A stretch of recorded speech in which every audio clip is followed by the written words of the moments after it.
We'll call the this hearing to order, and I want to say good afternoon, and appreciate all our witnesses being here. We're going to have a vote. It's going to be called somewhere between 1:20 and 1:30, and it's going to be somewhat lengthy. So it may be an hour or an hour and a half, unfortunately, which we don't get the opportunity to schedule those. But it may mess up the hearing for just a little bit, but I hope you'll bear with us, and we'll try to get through as much of the opening statements as we can. Our nation's at a critical point, and our national debt and annual deficits have reached historic proportions. It's Congress's obligation to look for ways to reduce federal spending to get our fiscal house in order.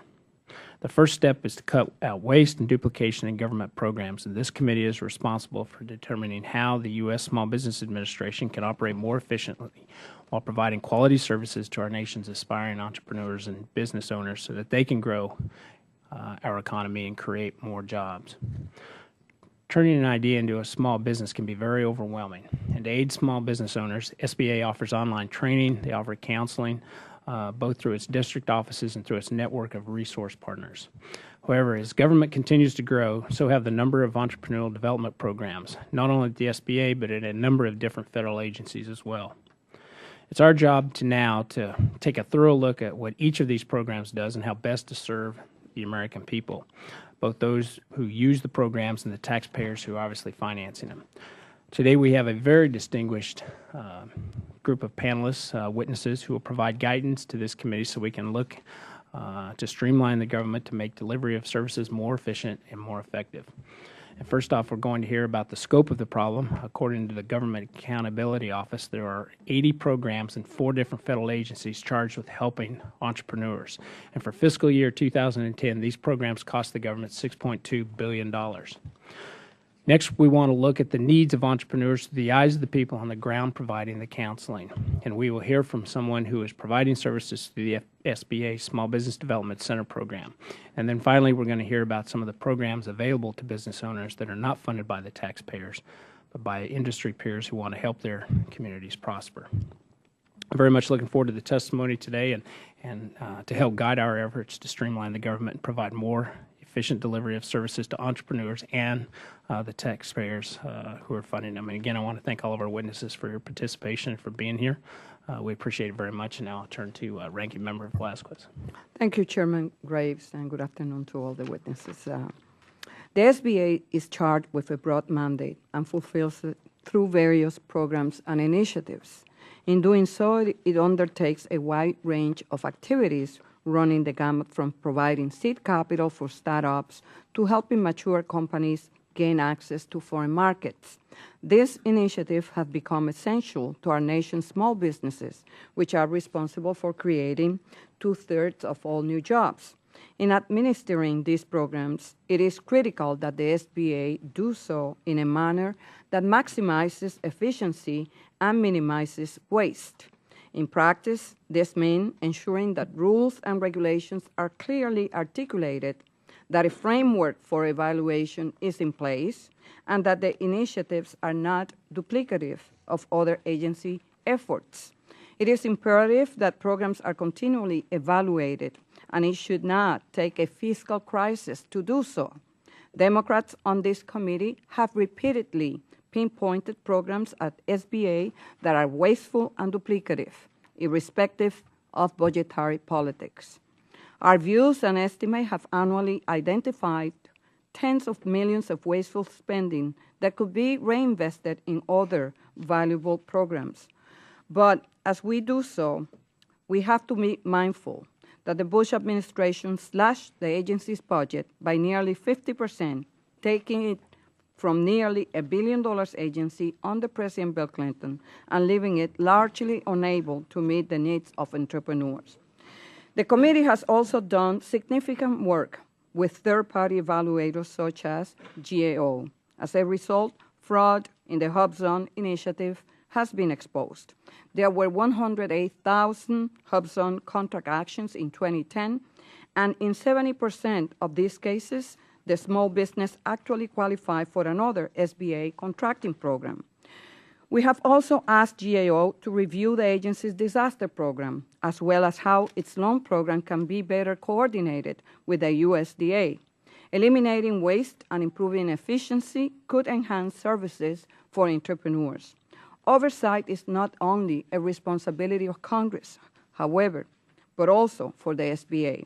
Unfortunately, in this regard, the agency has not met expectations. According to GAO, it has not yet developed outcome measures for the HUBZone program that are linked to its mission. Without them, the agency is unable to measure the program's effectiveness. In addition, the agency has established unauthorized pilot programs without any performance measures that provide the basis for such oversight. While these initiatives cost taxpayers millions of dollars, the agency has repeatedly failed to use objective metrics to quantify their success or failure. It recently requested funds to operate 7 pilots, including the Small Loan Advantage and Community Advantage program, among others. The last 3 of these programs alone cost $15 million. That is more than we spend on the Women's Business Centers, an initiative that is authorized and regularly overseen by Congress. While the original intent may be admirable, once launched, these pilot programs often take on a life of their own, drawing funds away from proven initiatives. Even among programs that we know work, there is a need for better harmonization. In its recent report, GAO found that SBA does not help its resource partners coordinate their services. If it did, the SBA could lower administrative costs and leverage each program's unique strength. Such steps must also be taken between agencies that operate similar programs so that taxpayers are getting the biggest bang for their buck, and equally important that small businesses' needs are met. Today, reducing duplication and improving program performance are not just nebulous bureaucratic catchphrases. When applied, they mean better services for entrepreneurs and greater job creation for the economy. Everyone here recognizes the importance of entrepreneurship to our recovery. As we seek ways to make economic development programs more efficient, we cannot afford to shortchange small businesses. Instead, our goal should be ensuring these programs work in concert together, delivering small businesses the help they need.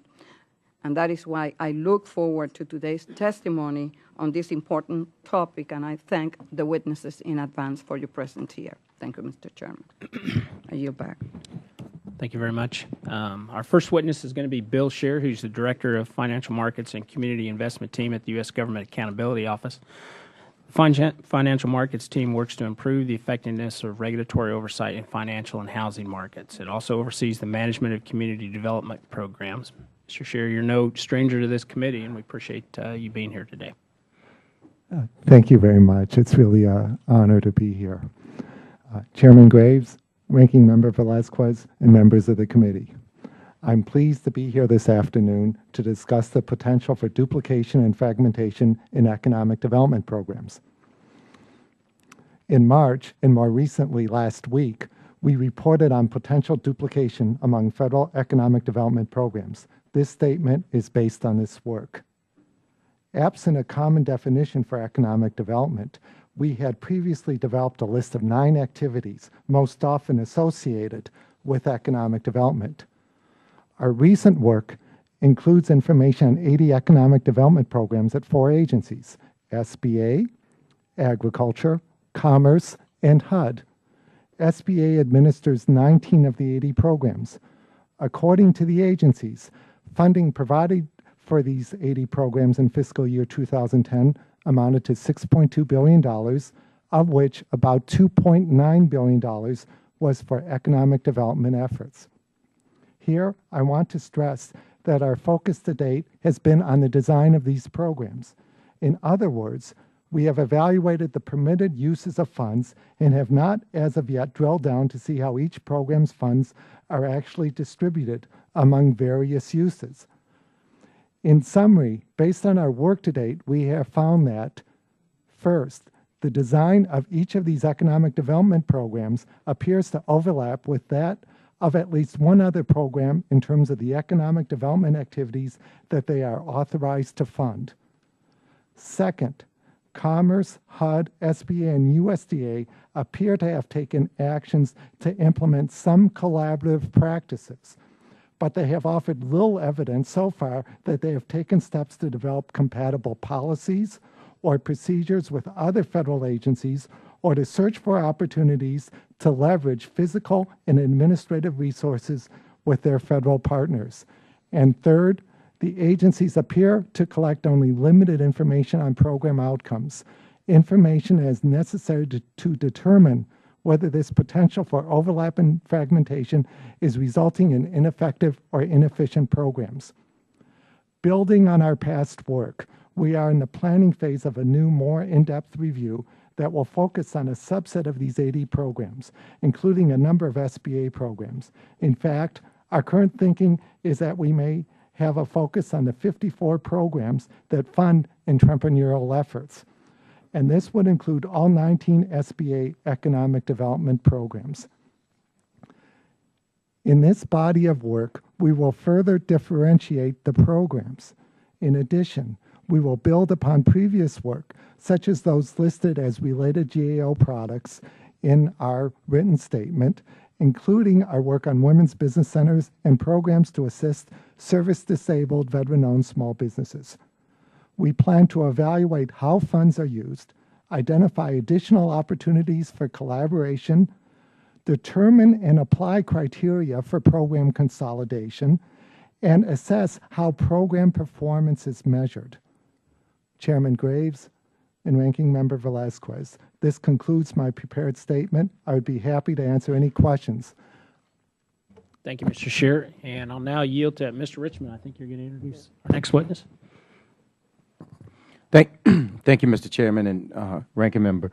I have the great pleasure of introducing not only a constituent and a business owner in my district, but a true friend, and that's Mr. Arnold Baker with Baker Ready Mix, who is the chairman of the National Black Chamber of Commerce and the CEO of Baker Ready Mix and Building Materials in New Orleans, Louisiana. Mr. Baker's successful small business has recently gone from only 10 employees to nearly 60. Mr. Baker is testifying on behalf of the National Black Chamber of Commerce, which has 140 affiliated chapters throughout the nation and reaches over 100,000 black-owned businesses. And also, Mr. Baker, on behalf of Congressman Landry and I understand that you've recently expanded to his district. So on behalf of both of us, welcome, and we look forward to hearing your testimony. Mr. Baker.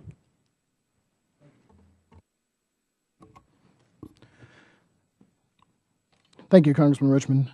Chairman Graves, Minority Leader Vasquez, and Congressman Richmond, distinguished members of this committee, thank you for inviting the National Black Chamber of Commerce to participate in this most important hearing.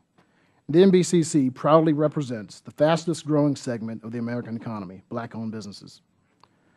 We were incorporated in May 1993. When we were incorporated, the U.S. Census Bureau stated that there were 300,000 black-owned businesses doing $30 billion in sales annually. Today, the U.S. Census Bureau states that there are over 1.9 million black-owned businesses doing over $137 billion annually. This fantastic growth has swelled our membership and made us the largest black business organization in the world. We have over 160 chapters, which 70% are located throughout the United States. Our database of black-owned firms exceeds 60,000 businesses. The NBCC Business Development Committee is rapidly making new inroads and increasing the sales of our members.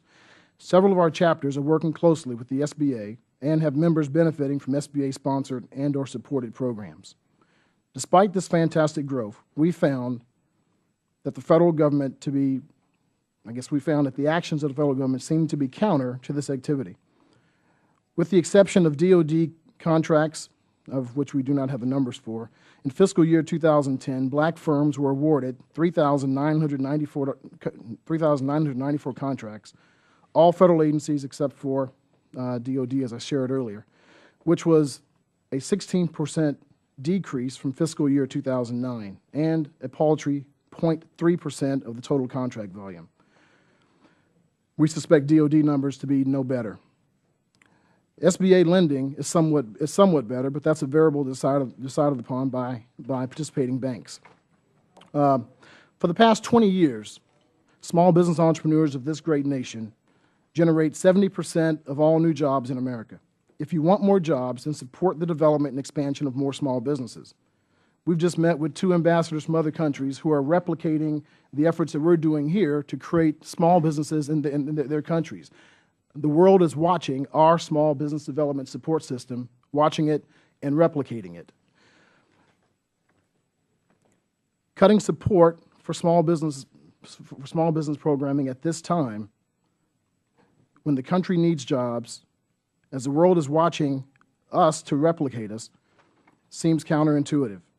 A better funded and better staffed field infrastructure for the SBA is critical to continued improvement of this nation's economy. We see no indication that cutting SBA funding is the right solution at this time, as outreach and inclusion to the business community is still rudimentary and critical for our continued development.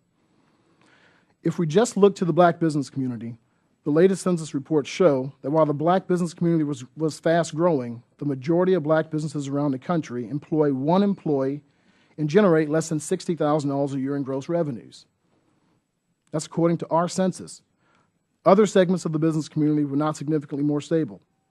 This nation's small business community is still extremely fragile, and they deserve a federal government that assists in their development. Since the 1990s, the manpower of the field offices for the SBA has greatly declined. At one time, the New Orleans district office had over 70 employees. When Katrina hit, there were fewer than 20, and it could not possibly service the needs of the local business population. The National Black Chamber of Commerce stepped up its activity. We made over 75 visits within the first 3 years, and for the first 3 years also had our annual conventions there to bring attention to the issues and help bring resolutions to the table. The SBA and Women Business Development Centers that they funded all collaborated and helped bring this to fruition through a host of outreach activities, information sharing, sharing of databases. I'm proud to say that our newly opened Gulf Coast chapters claim to have affected over $3 billion in rebuilding contracts, to the extent where we're now opening a regional office of the National Black Chamber in New Orleans to help with further collaboration. I feel a need to specifically address the potential of private entrepreneurial development programs replacing current services provided by the SBA. There is a fear spreading that this may create a temporary duplication in some markets. We must not forget that a private company can and only will provide services that they can generate profits from. It is the nature of business. As soon as that service, or as soon as that market, or as soon as that target population becomes unprofitable, they have a fiduciary responsibility to cease those activities. It's the nature of business. In this case, it would be to eliminate a segment of the population that needs it the most. It would be disingenuous for me to also not state that our members have expressed great frustration with the SBA and some of their programs. That happens. Even my wife has frustration with me. I mean, she admits that. Our members, especially those in the Gulf South, bore the greatest impact of their loan program deficiencies and diminished inclusion efforts. I personally, when Katrina hit, I had 5 employees. I had 1 plant. I had 5 trucks, and I produced concrete, and I had no idea what a PTAC was. I'd never had a federal contract before. I had no clue, you know. But it was through the assistance of, fortunately, the Women's Business Development Center was one of the first centers that opened, and I was actually able to garner information from there, which led me to other pathways, to where today I have 4 plants, I have 43 trucks, I have 58 employees, and, we're still growing, I now have 2 congressmen.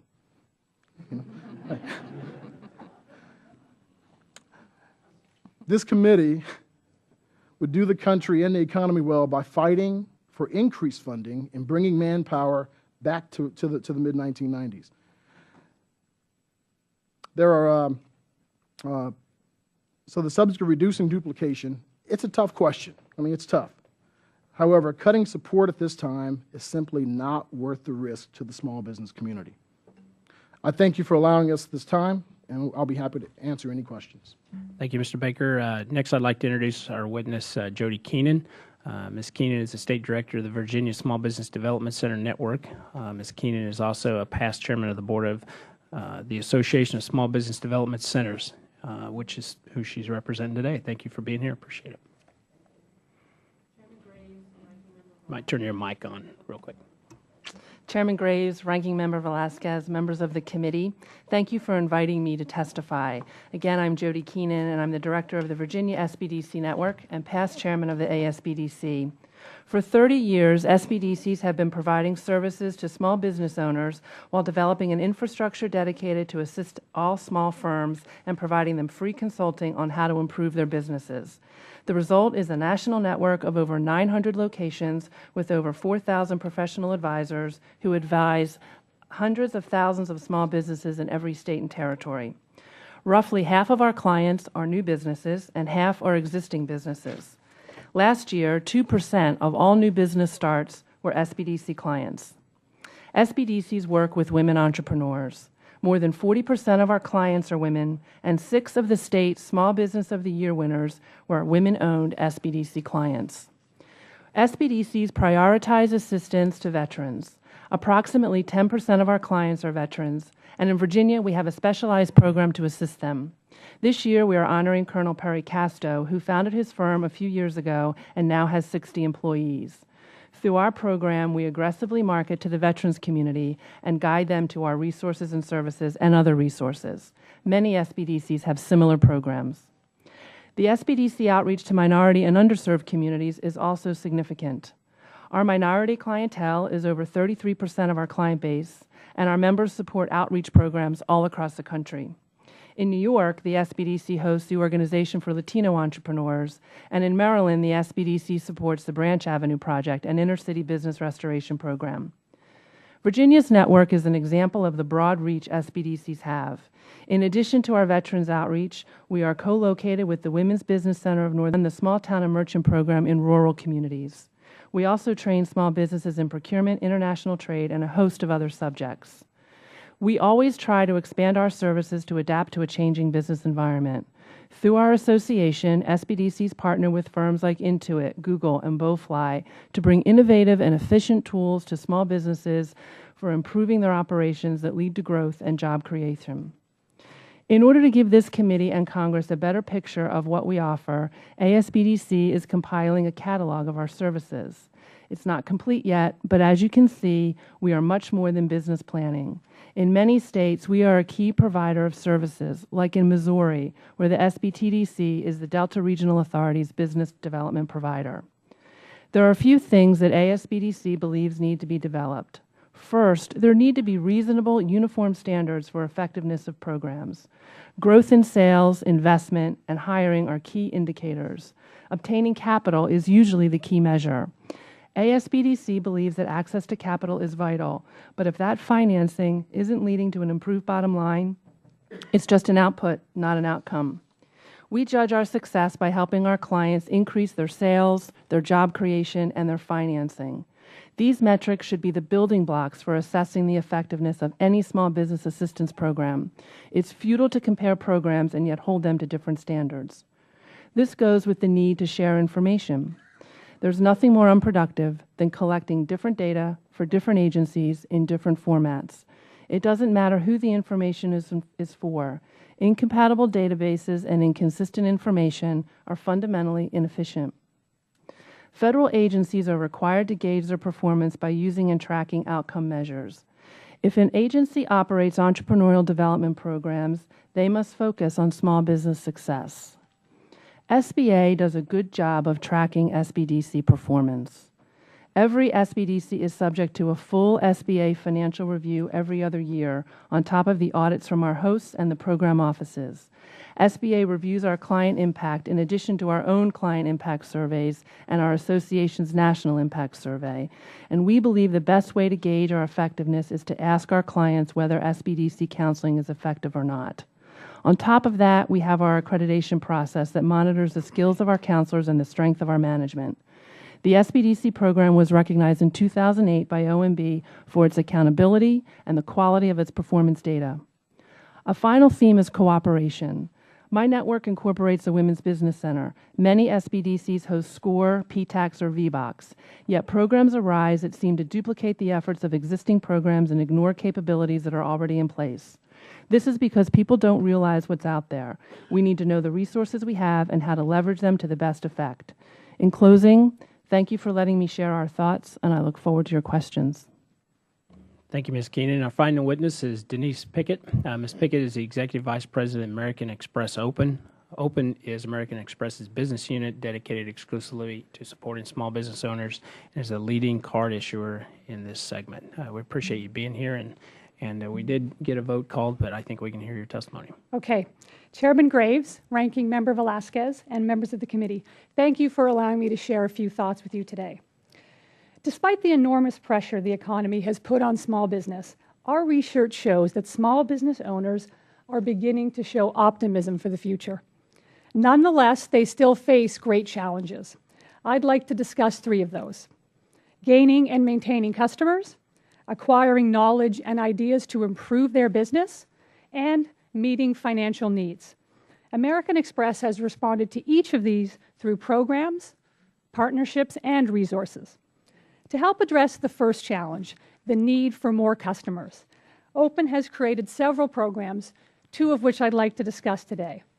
First, we launched the Victory in Procurement Program, or VIP, in 2008, which was designed to help small businesses capitalize on the enormous opportunities in government contracting.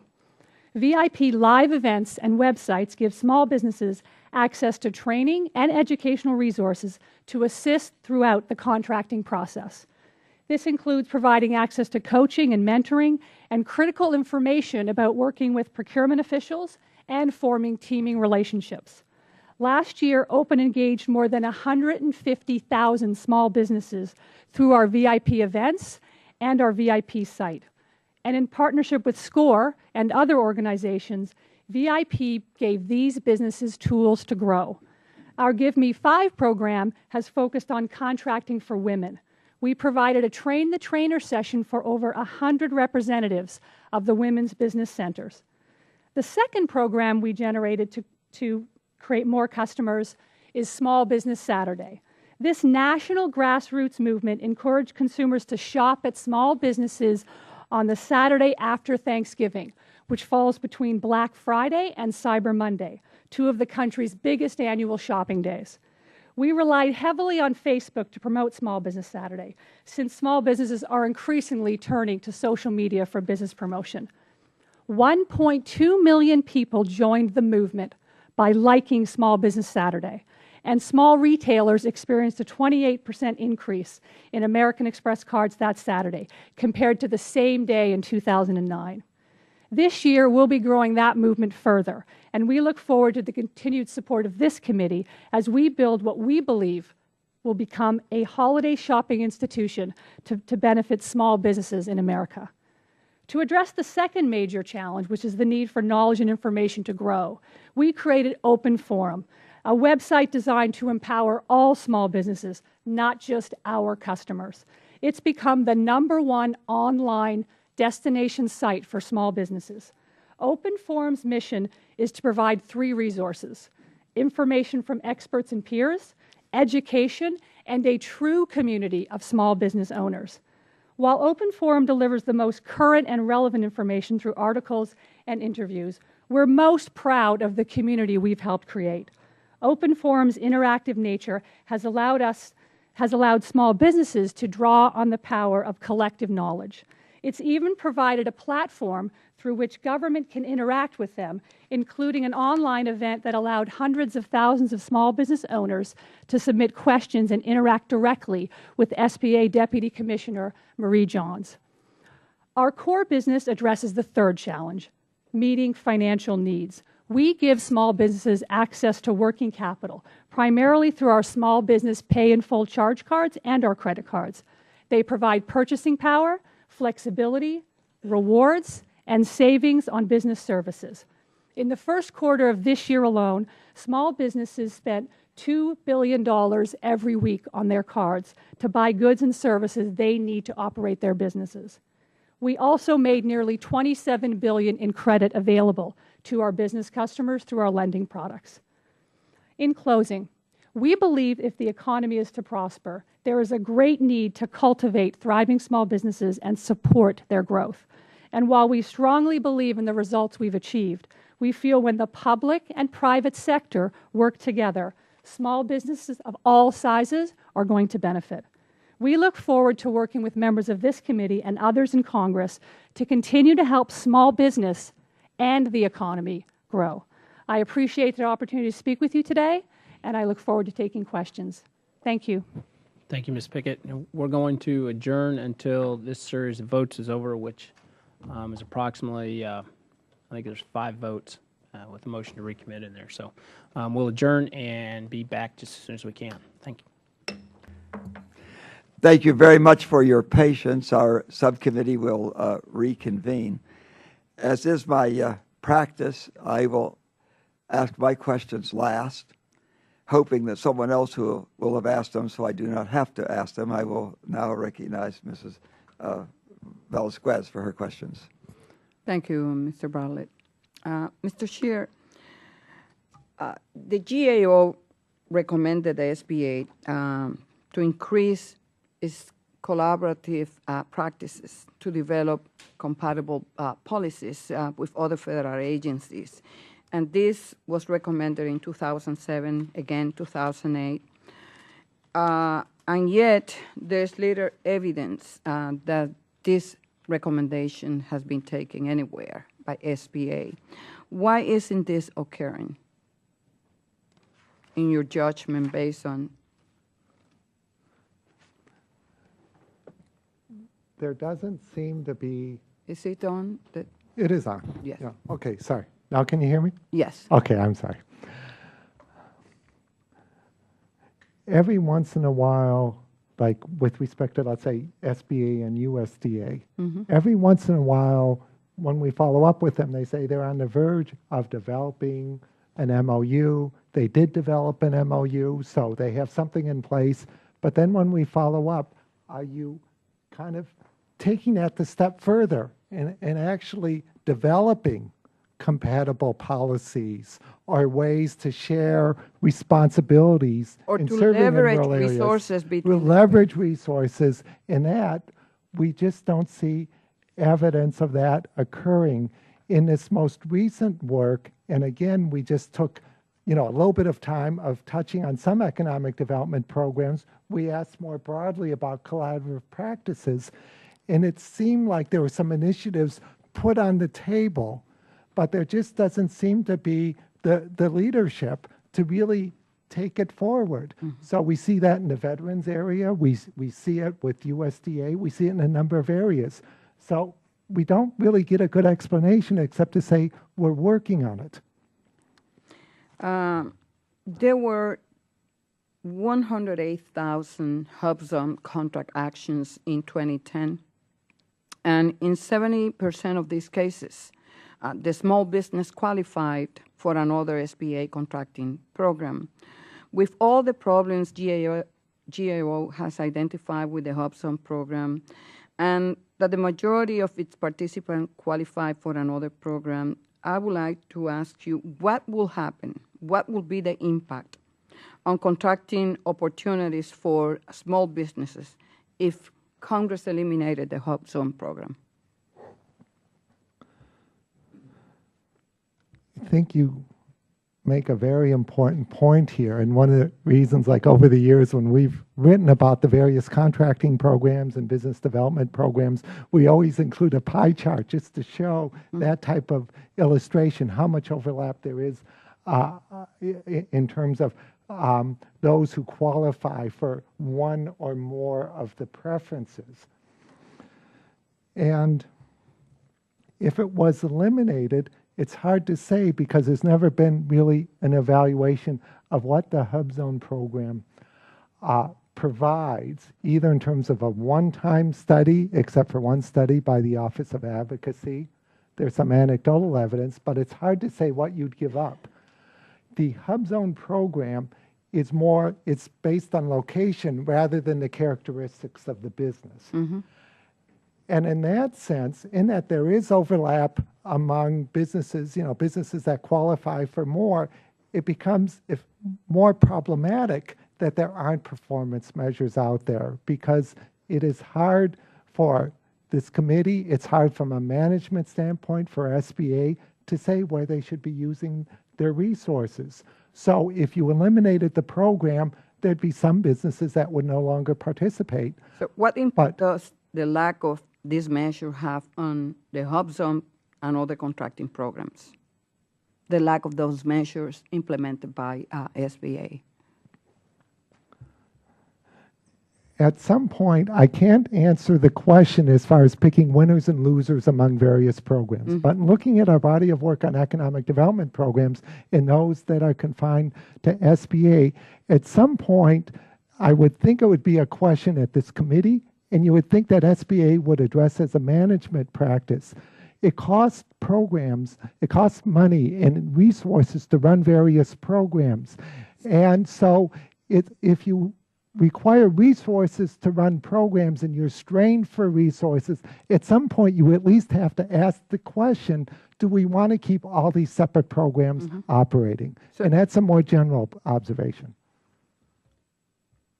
I guess that you have been able to detect my frustration in previous hearings with SBA and GAO investigation that showed fraud and abuse and waste on the HUBZone program. So for the agency not to have any outcome measures in place, any metrics, it just unbelievable. So my question to you is, do you believe that the SBA is not implementing these measures because they're afraid that it will show that the program is not achieving its goal? You raise a very good observation, and I can't read into the minds of people at SBA. But at some point, after being repeatedly told, and when we reached out in terms of what we call constructive engagement, we would actually help SBA develop performance measures. And after having interactions and having all these what I'll call false starts, the question becomes, what is the motivation to do this? The one observation I'll make is one evaluation that was completed around the time that just after we completed our first audit at your request, was by SBA's Office of Advocacy. It did not demonstrate that the program was really serving its purpose well. So there was one report since the time we finished our audit work that would suggest that the benefits from the program seem to be small. But yet, I can't read the minds of people at SBA. Thank you. Ms. Pickett, there are many private entities that provide small business services which supplement federal and state efforts. Some believe that government funding is unnecessary and that the market will create assistance if there is demand. My question is, do you believe that private efforts alone can meet the need for entrepreneurial assistance? So thank you, Congresswoman Velasquez. I would say that in our case, we have many small business owners who have very different needs. They come in different industries, they come in different sizes, and they're at different stages. And those different needs suggest that both private and public programs need to work together, and they can't work alone to meet all of those needs. So in our experience, I would say, no, you need both programs working together, and the best hope we have for small businesses is if private, public, and not-for-profit institutions work together to help meet the needs of small businesses. Okay. I have more questions, but I will do it in a second. Thank you. Before recognizing Mr. Richmond, I would like to make a comment about HUBZones. It's not surprising that most of the HUBZone contractors would have qualified for a contract in some other category. because the HUBZone contracts are open to any small business. The unique thing about HUBZone contracts is not who they are, but where they are, because the HUBZone contract has to be in an area. I have a whole county that qualifies, that has high unemployment or low income levels. I have personally seen the benefits of moving a HUBZone contract to one of these areas. I have my westernmost county in Appalachia.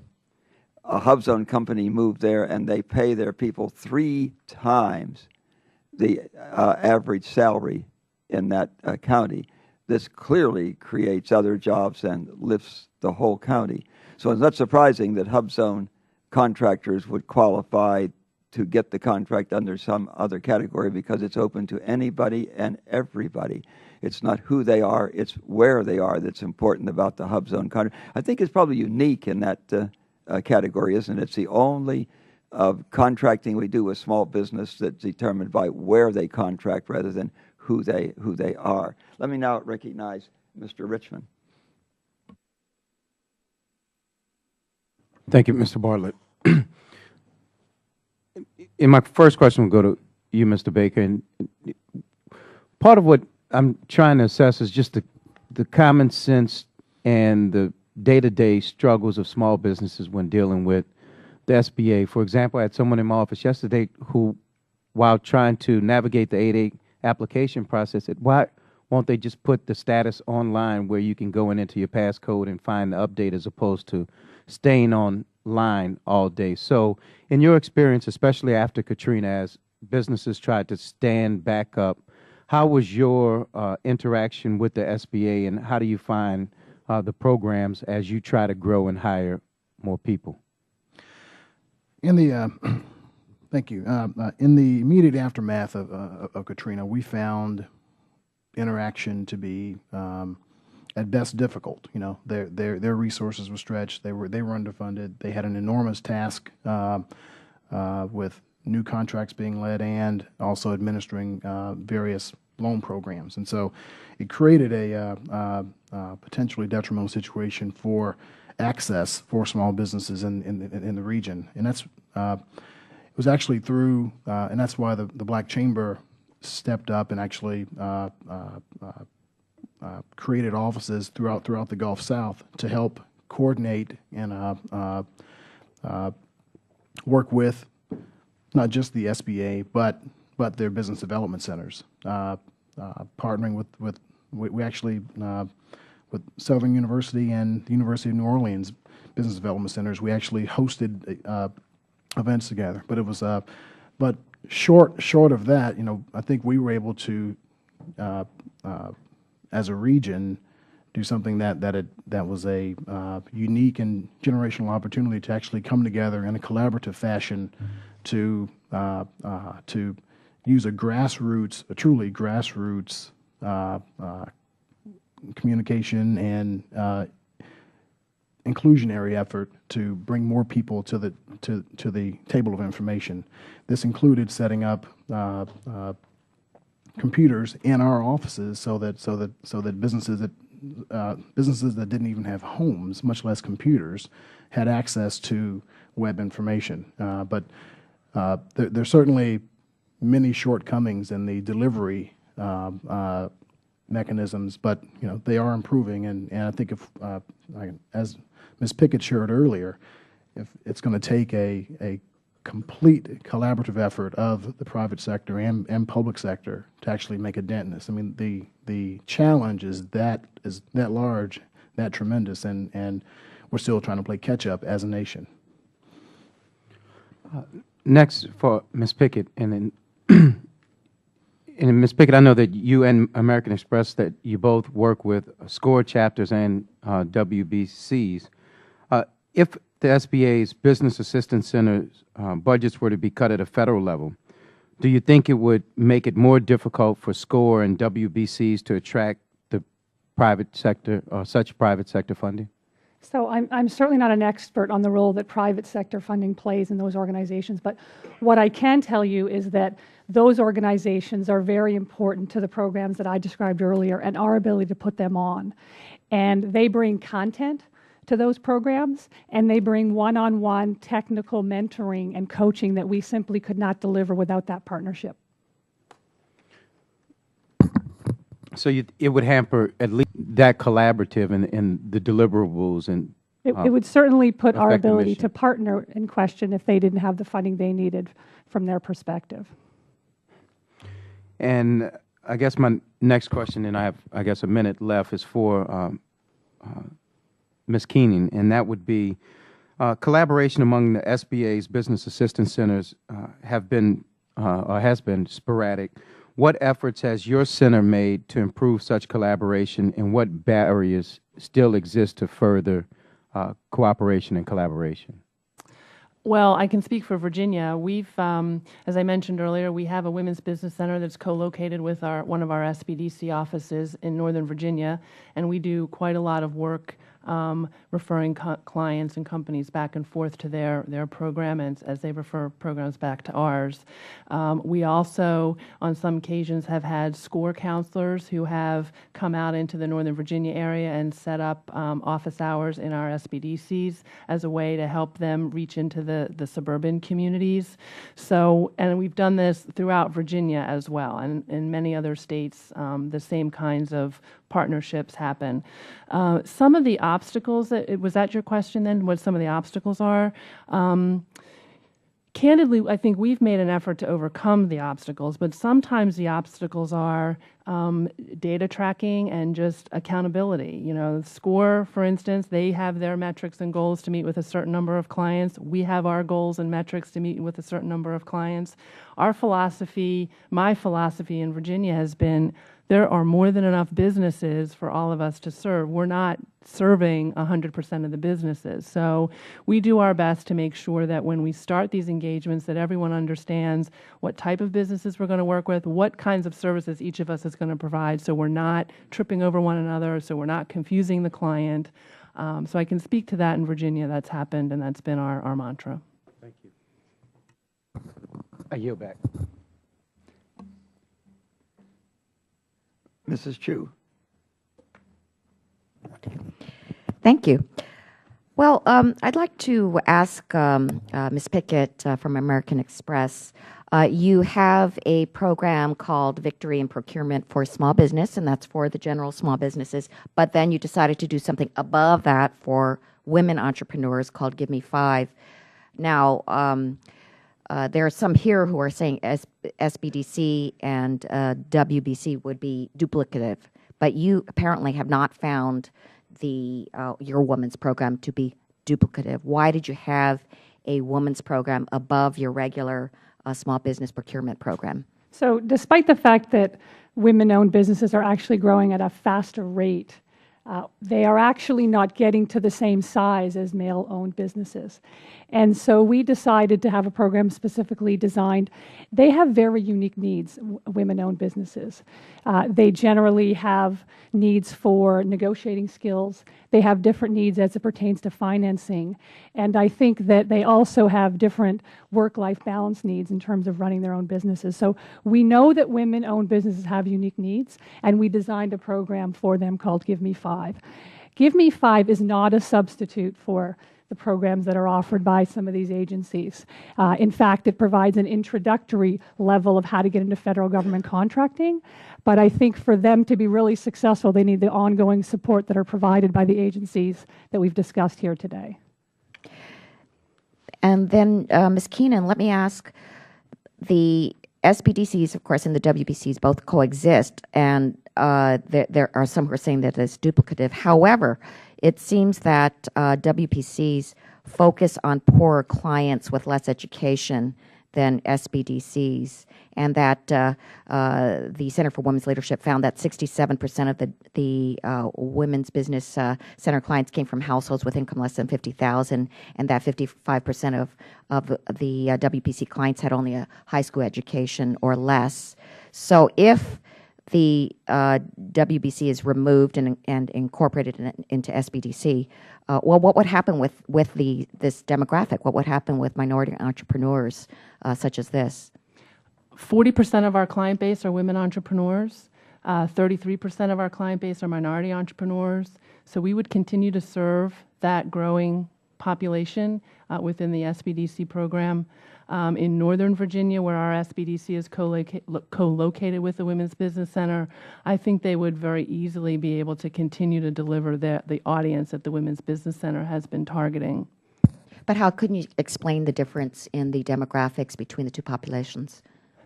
I agree. I think that the women's business centers do tend to focus, particularly in our Northern Virginia office. That's the one I'm most intimately familiar with. They do have some specialized services for new Americans who are women entrepreneurs. They also work with male entrepreneurs as well. And that partnership in Northern Virginia is the result of a collaboration with the Fairfax County Office of Economic Development and the Fairfax County Family Services, I think is the program. So in Northern Virginia, we would continue those relationships and work with that population without much of a hiccup, in all honesty. Well, let me ask another question in another arena where duplication has been raised as an issue, and that has to do with exporting assistance. In your testimony, you mentioned that small business development centers are a key in the state's export assistance program. Now, in my opinion, there is a lot of help that is needed in exporting. In California, the exports have risen 19.3% in 2010 to $143 billion. But California's exporters are small and don't venture far. Mexico and Canada are the top two countries for these state exports, and yet there's so much potential. Now, the committee has recommended rescinding $30 million in grant programs to states to help trade and export promotion. Is such funding duplicative of the work that you're already doing at SBDC? In a couple of states, for example, Massachusetts and Illinois, the SBDC programs in those states are the premier export assistance provider on behalf of the states. So there's a lot of collaboration there. In Virginia, how we're working with the state in their response to the STEP funding is the state is really working with new to market companies, so firms that are already exporting to Mexico and Canada and helping them expand into their second or third country.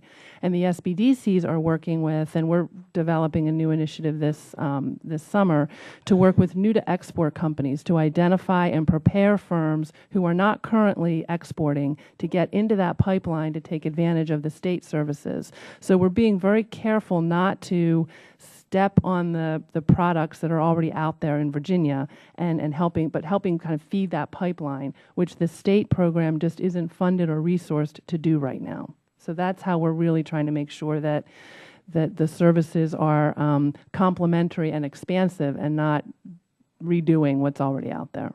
So you're saying that they're actually not duplicative? In Virginia, they won't be duplicative. In Massachusetts and Illinois, as two examples, the SBDC is the program that the state turns to prepare companies for exporting as well as to take them on exporting initiatives. Thank you.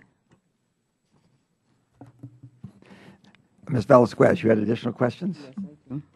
Ms. Keenan, in your testimony, you indicated that there are programs and initiatives that seem to be to duplicate the efforts of existing programs, and basically some of those questions were asked by Ms. Chu. In recent years, SBA has created two new programs, Emerging Leaders and Regional Innovative Clusters. If this is a good example of expenditure of tax funds, or do SBDCs already provide these services? I think some of the confusion in those new programs was what were they intending to achieve. So I think that the SBDCs are engaged in activities that support those initiatives, but it was very difficult for us to identify exactly what the goal was for those programs. Emerging Leaders, for example, they select entrepreneurs for training. Do you do that? Yes. Yes, ma'am. Mr. Baker, after Hurricane Katrina, you went to a local women business development center to seek help, right? Why do you choose that center and not an SBDC?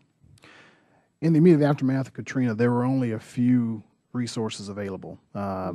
Fortunately, the Women's Business Center and the SBA office were located in areas that were not impacted by water, and so they were functional early on, just as the Black Chamber was. Okay, thank you. Ms. Keenan, according to SBA's data, the Women's Business Development Center assists over 160,000 small businesses at a cost of only $139 per business. Also, SBDCs help create over 14,000 small businesses at a cost of over $9,000 per business.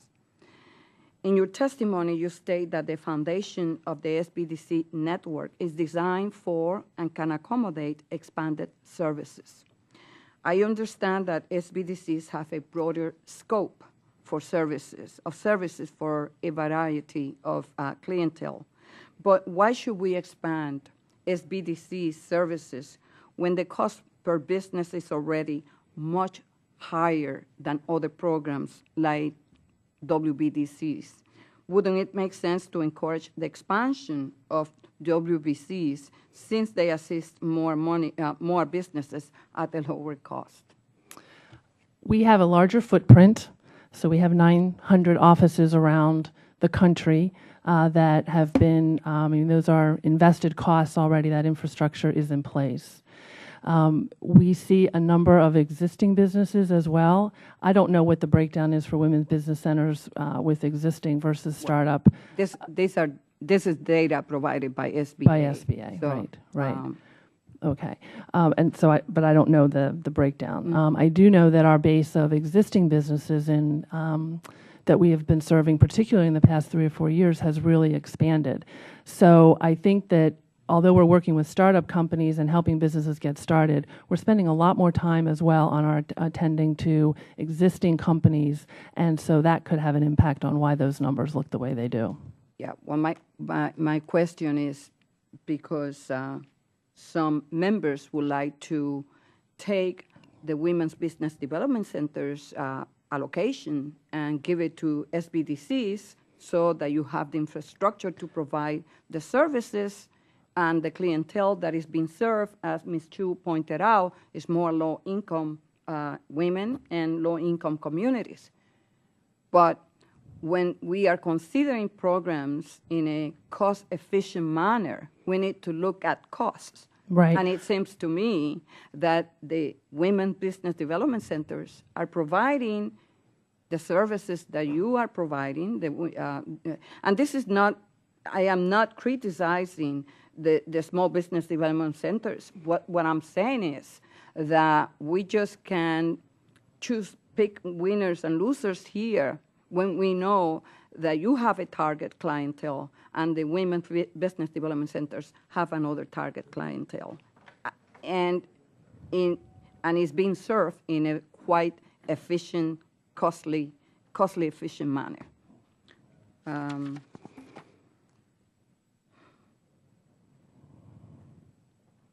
Mr. Baker, do you believe that socially and economically disadvantaged business owners currently have adequate access to federal contracting opportunities? If not, what can be done to improve the situation? No, I do not believe that socially and economically disadvantaged businesses have adequate access to federal procurement opportunities. There are some while it has certainly improved over the past few years, there's certainly a tremendous amount of work to be done in that arena. Let's just one shining example of where there's been a focused effort in federal procurement inclusion is in Mississippi, where Congressman Thompson and the governor's office there they actually made a commitment to for more inclusion. That just as an example, Mississippi has 6 PTAC offices, whereas Louisiana has 2. And just just the results of that, combined with bonding assistance programs and local collaboration with various chambers, has actually increased the amount of black business contracting in the state by 40%. I mean, that's a tremendous impact, but it shows that there's still a lot of work to be done, but yet if there's a focused, funded, concentrated effort, the results will definitely come to fruition. Okay, thank you. Mr. Scher, I have my last question to you. And given the most recent natural disasters that we have been witnesses on television, I am concerned about the fact that in 2009 GAO report, you found that the SBA had only met 13 of 26 requirements of the Small Business Disaster Response and Loan Improvements Act, which was passed to make improvement in the aftermath after Katrina. What does the agency stand on implemented these requirements, do you know? The time it reported to you 2 years ago was 13 out of 26.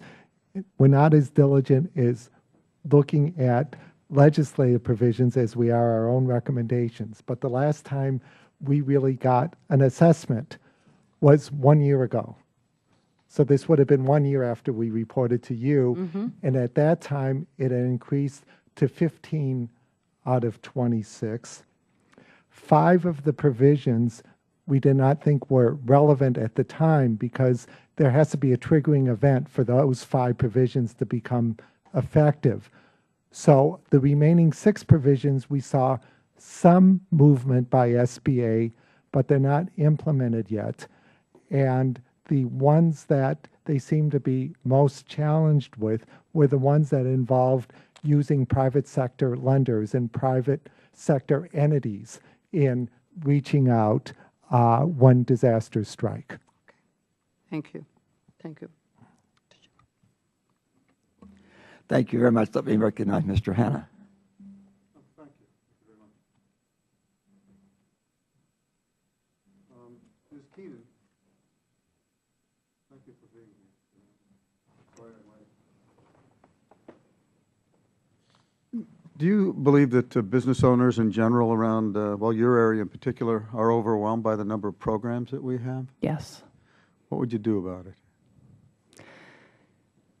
Well, certainly not create any new ones. I mean, we spend a lot of time in our centers just educating our clients about who does what and why to come here instead of going there. And we also work on the other side to make sure we understand who the other programs are and collaborating and trying to define the piece of the spectrum that everyone is trying to serve. So, short of not creating new ones and, if possible, encouraging better collaboration and coordination, that's the approach. Do you find that people are leaving the building simply because they can't cope with the complexity of it all? I mean, basically, we hope that we don't send them out of the building more confused than when they came in. That's for sure. But it's certainly, if they come to us, it's very often after they've been to a number of other places, and I don't know if it's individuals or organizations or entities, and they're hearing a lot of, you need to talk to Jody, you need to talk to Barbara, you need to talk to John, so when they come in, we try not to just shoot them down the pike somewhere else, but really work to help them understand who does what and why they need to be with us, or why they need to be at the Women's Business Center, or why they need to be at PTAC. And we tend to pride ourselves on not just pushing someone on down the pike. Thank you very much. Ms. Pickett? I had a couple of corporations for many, many, many years. And duplication was something you wouldn't even begin to tolerate it. It becomes clear and obvious waste and a first target. Do you think there's a lot of that in your organization?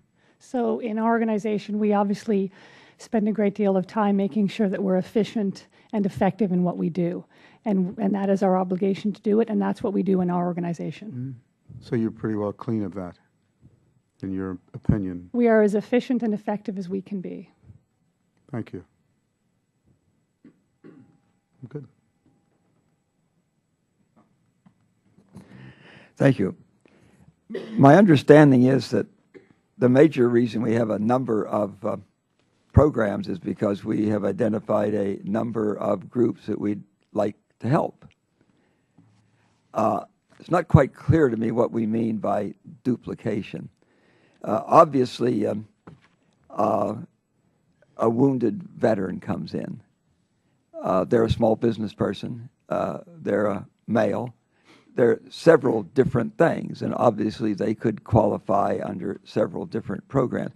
But it's my understanding, in watching this development now for nearly 20 years, that every time we find a new group that is not being adequately served, we create another program for that group.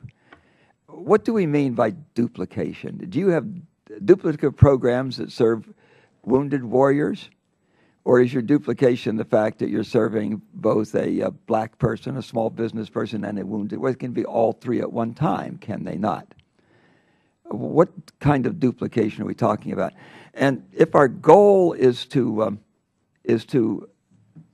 service more small businesses, and if we're not confusing them and piling on with this duplication, why is duplication a problem? If we want to cut our costs, but we may also cut what we get done. Why is duplication a problem for simply looking out to contact and serve more small business people? You've asked a set of some very good questions, and that is part of our challenge as an agency in looking at these issues generally, and also with respect to what I'm speaking about today as far as economic development programs. When we talk about, we see that there's overlap, which could lead to potential duplication of services. But sir, if the duplication simply serves another small business, isn't that what we want to do?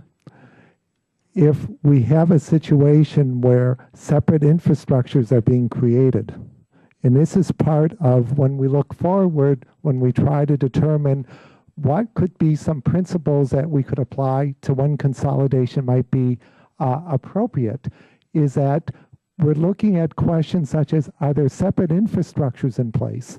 And are there so many different programs that aren't harmonized that, to bring up what Representative Hanna just brought up, the idea is, how do you figure out all these different programs? And if it leads to confusion, or if it leads to difficulty in rural areas of figuring out what do we turn to USDA for, and what do we turn to SBA for, all those things, we're looking for areas where there could be inefficiencies associated with multiple programs at multiple agencies serving similar interests.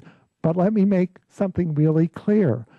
When we look at questions such as, let's just take the 3 counseling and training programs at SBA, we don't view it that somehow there's an efficiency if you eliminate one program and you just say, well, this is how much was appropriated for that program this year.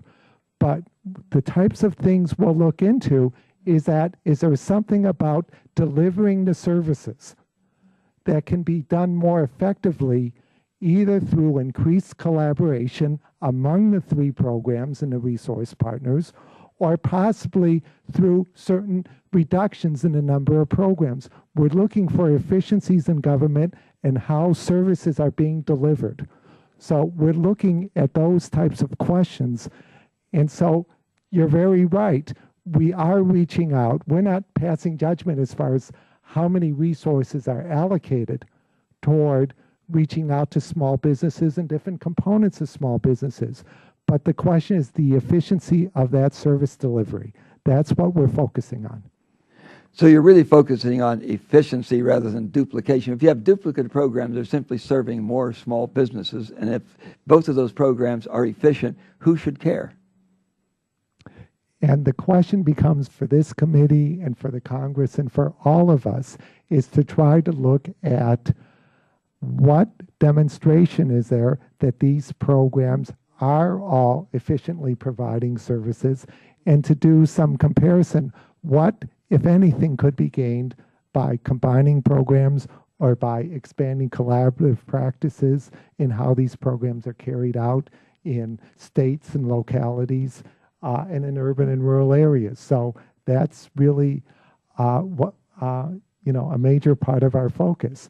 But ultimately, it's a question of efficiency of service delivery in reaching out and serving the needs of small businesses and the needs of what Congress assesses as the priorities in reaching out to serve economic development activity. One of the other elements of our charter for this hearing was how private efforts can help meet the needs of business. As an example of this kind of question, our kids go out at Halloween and they don't trick or treat. They leave a basket or a bag in the home and they say, if you'll please put some non-perishable food in this, we'll come back and collect it, and then we're going to make up food baskets for poor people. So we did that. And then the women who were involved in organizing this program called up the Welfare Society, and they said, we'd like to know some poor families. We have these food baskets. The welfare people were indignant. What do you mean poor families, needy families? What do you think we're here for? How private efforts can help. Are we crowding out private efforts by our multiple programs? I don't have an answer to that question, but when we look at these various programs, we do look for what resources are available. So I'll just take as one example, the work that we've done in the past, looking at programs to help service-disabled veterans start their own businesses. We know that there are state programs, we know there's local programs, we know that there are nonprofits all involved in that activity. And what we're looking for, and what I think the Congress has been looking for, and it's been expressed in legislation, is the idea of how can we allow all those activities to really provide services where veterans know what's available to them to help to start or to grow their small businesses. So what information is out there? How are things being coordinated among various nonprofits, private entities, and government entities? And that's what I think that many of us are looking for. Yeah, in our desire to be helpful, we may have limited the helpfulness of others, haven't we? Interesting. Ms. Valdez, you have other questions or comments before we close? Mr. Hanna, other questions or comments? Yeah, you do run a remarkable company. Thank you. Well, I only know that because it was the first credit card I ever had in the 70s, so thank you for that. And I don't owe you anything, incidentally. My wife may. There's this kind of an implicit assumption about government that it does everything more or less badly. And I wonder if sometimes we ask the wrong question, that we assume that because we are the government and there are layers within that and bureaucracy being what it is, that we could always do better, and that's probably true. But it does seem as though the opportunities on the street away from government are great, but you said people come to you last. Come to small business, Ms. Keenan, last. Not always last, but they do come to us. I'm curious, what drives them to your door that they can't find someplace else? Well, we get a lot of referrals from lending institutions and accounting professionals, for example. So a business will go into a lending institution looking for financing, and they haven't fully prepared their business plan or their financial projections, or maybe they're just not really fundable at this point. So the lender will refer them to the SBDC because the lender himself or herself isn't tasked or missioned or incentivized to help that business figure itself out. But the Small Business Development Center can help them do that. So there's a big difference between being loan-worthy and being potentially successful. I mean, there are a lot of people with good ideas that simply can't get off the ground. Right, absolutely. and that- Or good ideas, and they're not quite sure how to get it off the ground. I mean, particularly in financing, we're all familiar with getting a credit card or a car loan or a mortgage, but getting a commercial loan is a different animal. And if you've not done that before and aren't sure how to go about it, and you go into the lender, much like you would go into a mortgage broker or a banker looking for a mortgage, you just don't have it all together right then. So that's where the SBDC in that case would help put everything together. Indulge me for one moment, if you would. What is your best success story? Oh, we had a company that was a software developer that was acquired by Microsoft 4 years ago. Good. Second best? We've been working seriously with some spin-off companies out of the George Mason University, computer and information technology and engineering. And so a number of those companies have spun off out of the university and created 40 and 50 jobs in Northern Virginia, and they're also positioned for acquisition. So those are some of our top success stories. Thank you very much. I'm good. Sir. I just would like to ask a question to Ms. Keenan. Yes, ma'am. You do workshops, right? Yes, ma'am. I do workshops in my district, and I work with the Women's Business Development Center, the Small Business Development Centers. Isn't it true that because you work with the lending community, the financial institutions in a cluster in geographic area, you come to know which of those financial institutions serve best the needs of a potential Borrower? business person, right, who comes to you, and then based on their business plan, based on their idea, if they want to start up a business, you are better equipped to maybe match that borrower with a lender. Absolutely. I mean, just like we work with the other organizations to know what they're doing, we certainly do that in the lending community as well. And because you are better equipped in that sense, capacity building and technical assistance is so key in the success of these potential businesses. Absolutely. And that's what we hang our hat on. Mr. Scher, I think that one of the frustrations that we have when we talk about duplicative programs is the fact that there is this attitude of agencies not to establish clear measurements, right, and metrics so that they will enable them to measure outcomes and decide which of the programs is better in some of the metrics that they have in place to determine what is working, what is not, and what type of program we should get rid of, which one of those programs we should eliminate. Do you see that type of lack of will from agencies to clearly establish those clear measurements and clear metrics that will enable them to decide which programs are delivering the service that they were supposed to deliver in a more cost-efficient way? You've raised just a tremendous question, and there's certainly been attempts over the years, whether it's through Results Act or through different actions of Congress, certainly through our audits that we're trying to incorporate that evaluation of how programs are working should be integral to the management of those programs. And there's been progress in some places and not in others. And this just stands out as being a major area. And a lot of times the reaction is, well, cost to make evaluations. But then the question shouldn't be, don't do any evaluation at all. It might be hard to measure certain statistics on an annual basis, but it might be important to do, such as coming out of the part reviews from a number of years ago, where SBA actually did have some evaluation of SCORE, SBDC, and women's business centers. So we're looking for that more evaluative framework to try to inform those decisions. And we see that in this area. Thank you, Mr.